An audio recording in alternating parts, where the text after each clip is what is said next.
ဒီ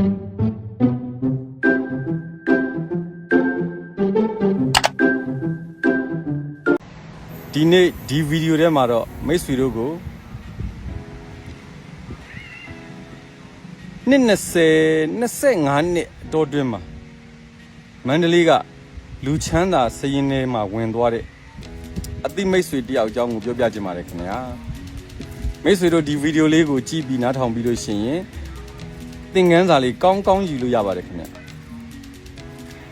မိတ်ဆွေတို့ရေ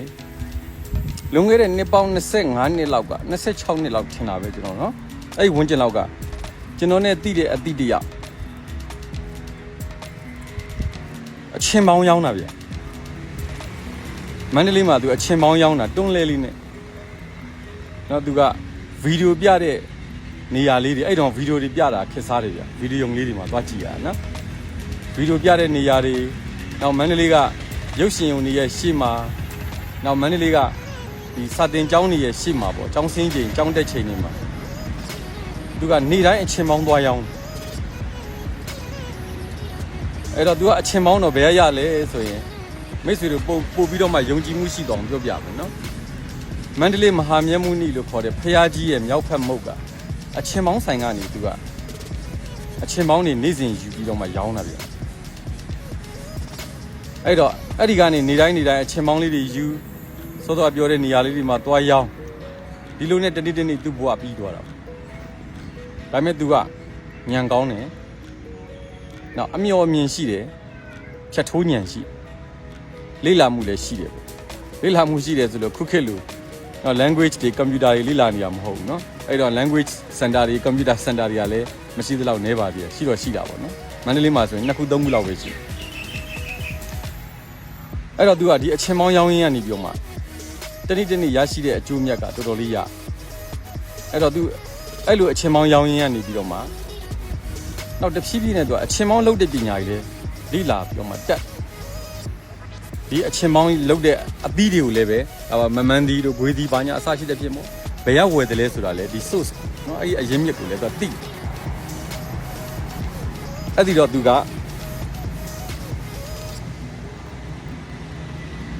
ကိုဘကိုစပြီးတော့မှအချင်းပေါင်းနေအသီးတွေဝယ်ပြီးတော့မှစင်အိုးတွေပါနေပေါ့ဗျာเนาะအသီးတွေကိုစိန်နေပေါ့เนาะအဲ့တော့စိန်အဲ့လိုလုပ်ပြီးတော့မှသူကစပိန်တာယာတွေပါဝယ်เนาะအဲ့လိုမျိုးပဲဝယ်နောက်ပြီးကြလို့ရှိရင်လက်သမားဆရာခေါ်ပြီးတော့လက်တွန်းလဲလေးတွေလုပ်အဲ့တော့အဲ့လိုလုပ်ပြီးတော့မှသူ့ရွာကလူတွေကိုသူကခေါ်တာဗျသူ့အမျိုးတွေပေါ့ဗျသူ့ရဲ့ညီကိုမောင်နှမတွေအားလုံးခေါ်ပြီးတော့မှ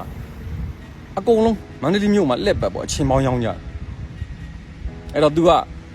သူ့ရဲ့ဆွေမျိုးသားချင်းတွေကိုအချင်းပေါင်းလဲတွေပါတယ်အကုန်လုံးလုပ်ပြီးတော့မှသူကလမ်းကြောင်းဆွဲပြီးတာဗျနော်မင်းကဘယ်ရုပ်ရှင်ရုံကိုဘယ်ချိန်သွားမင်းကဘယ်ဗီဒီယိုရုံကိုဘယ်ချိန်သွားနော်မင်းကဘယ်စာတင်ကြောင်းကိုဘယ်ချိန်သွားရောက်အစရှိတဲ့ပြင်သူကအားလုံးကိုလုပ်ပြီးလမ်းကြောင်းဆွဲပြီးတော့အဲ့လိုနဲ့သူ့ရဲ့အချင်းပေါင်းတွေရောင်းကောင်းလာပြီးတော့ခါကြတော့မန္တလေးမှာသူ့ရဲ့လဲတွေတော်များပိုင်နော်အချင်းပေါင်းတွေလက်ပဲရောင်းကြအားလုံးပေါင်း10 စီး12 စီးလောက်တော့ရှိသွားမယ်ထင်တယ်အချင်းပေါင်းလဲလေးလက်တွန်းလဲလေးအဲ့လိုရောင်းရင်းနေပုံမှာပတ်စံနေပါပြီတော်တော်စုမိလာတဲ့ခါကျတော့သူငှားနေတဲ့အိမ်လေးကိုသူဝယ်လိုက်အဲ့ဒီနောက်အချင်းမောင်းတွေပါတွေအားလုံးကိုသူ့ရဲ့မိန်းမနဲ့လွှဲထားပြီးတော့သူကကြည့်ကြက်ရုံပဲသူကိုယ်တိုင်မရောင်းတော့နောက်မိန်းမကအိမ်မှာနော်လာပြီးတော့မှအချင်းမောင်းတွေပါတွေလာပေါ့လက်လုံးနဲ့တွန်းလဲသမားတွေလာပြီးဆိုရင်သူကအချင်းမောင်းတွေအားလုံးကိုခွဲတန်းနဲ့မျှဝေပေးတယ်ပေါ့ဗျာအဲ့တော့သူကကြည့်ကြက်ရုံပဲနော်သူမိန်းမကိုဒါလုပ်ဆိုပြီးတော့မှ guideline ပေးရုံပဲသူကိုယ်တိုင်လုပ်ချင်မလို့တော့အဲ့တော့အဲ့ရရှိတဲ့အကျိုးမြတ်ငွေလေးတွေကိုသူဘာလုပ်လဲဆိုတော့အဲ့ချိန်တော့ပေါင်ချိန်နော်လူဇက်ကားတွေကြံကြောင်းဇက်ကားတွေအင်မတန်ခက်စားတဲ့အချိန် TV တောင်ဝယ်မကြည့်ဘူးနော်သူမတရားကြိုက်နော်သူ့ရဲ့အသည့်အိမ်မှာပဲသွားကြည့်တယ်သူဝယ်နိုင်ရတဲ့နဲ့မဝယ်အဲ့တော့အဲ့ပတ်စံတွေကိုသူဘာလုပ်လဲဆိုတော့မန္တလေးအဲ့တော့မြို့တစ်ပေါ့ဗျာမနော်ဟရီတို့ဘာတို့အဲ့လိုလမ်းဘက်တွေမြေကွက်တွေဝယ်အဲ့တော့အဲ့ဘက်ကမြေကွက်တွေအင်မတန်ဈေးပေါ်တာကိုဘယ်သူမှလည်းမဝယ်ချင်ကြဘူးနော်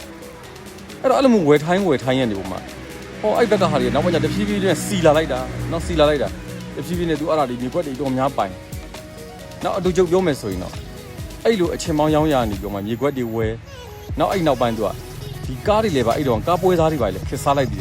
နော်ကားတွေပါလေအဲ့တော့ကားဆိုတာဗျာအဲ့တော့စန်ဒီပစ်ကပ်လေးတွေပေါ့အဲ့ဒါမိုးလေးတွေနော်ဝယ်လိုက်ရောင်းလိုက်အဲ့လိုလုံရင်းနေပေါ့တဖြည်းဖြည်းသူကတော်တော်ကျေပြန့်လာအချင်းမောင်းကလည်းတိတ်တိတ်မတရားမြက်ညီကွက်တွေပါလေလည်းဝယ်လိုက်နောက်တော့နည်းနည်းပါလက်ထက်မှာကင်ထားလိုက်ပြန်ရောင်းလိုက်မြက်လိုက်တဖြည်းဖြည်းနဲ့အုပ်လှုပ်လာလိုက်တာနော်နှစ်ပေါင်း10နှစ်15နှစ်တော်တယ်မှာသူတော်တော်ပြောင်းလဲသွားနော်တိုက်ကြီးတာကြီးနဲ့ဖြစ်သွားနော်သူနေတဲ့အိမ်တော်တိုက်တောင်ယူတိုက်မဟုတ်နော်အာစီဒီပါစောက်ပလိုက်ကဲအတူချုပ်ပြောမယ်ဆိုရင်တော့ဗျာအခုသူကမန်လေးမှာမြေယာလုပ်ငန်းတွေရောနော်ကားတော်တော်များများလေးသူပိုင်နေပြီနော်ကုန်ကားတွေရောအိမ်စီးကားတွေရောအချင်းမောင်းလုပ်ငန်းတော့မလုပ်တော့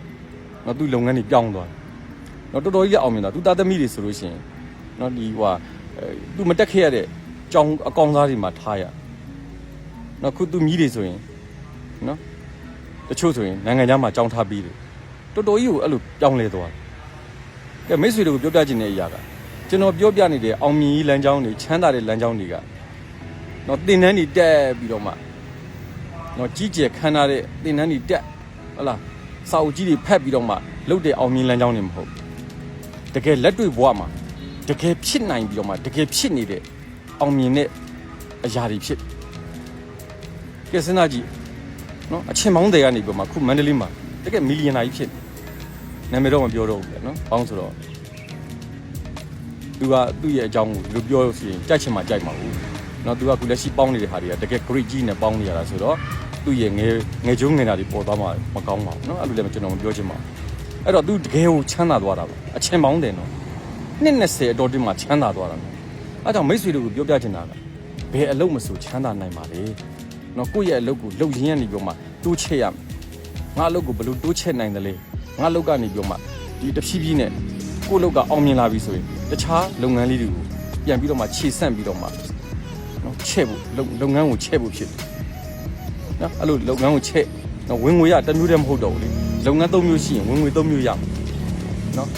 ၃နှစ်လောက်ရမယ်အကျိုးမြတ်ကိုတစ်နှစ်နဲ့ရမှာ၃ရက်လောက်ရမယ်အကျိုးမြတ်ကိုတစ်ရက်ထက်နဲ့ရမှာအဲ့တော့အချိန်တူတူတော်တဲ့မှာအောင်မြင်ချမ်းသာသွားမယ်ကဲမိတ်ဆွေတို့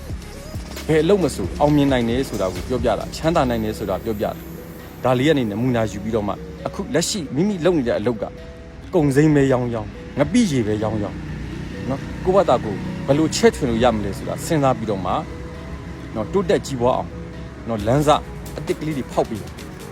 နော်โอเคကဲဒီလောက်ဆိုရင်မိတ်ဆွေတို့ကြီးကျွန်တော်ပြောတဲ့အောင်မြင်သွားတဲ့လူရဲ့အကြောင်းကိုနားထောင်ပြီးပြီဆိုရင်မိတ်ဆွေတို့ကသူ့ချက်ပိုးတာမယ်လို့ထင်ပါတယ်အဲ့တော့အချိန်တူတူတော်တဲ့မှာချမ်းသာကြွယ်ဝအောင်မြင်တဲ့ပုဂ္ဂိုလ်များဖြစ်ကြပါလိမ့်ခင်ဗျာ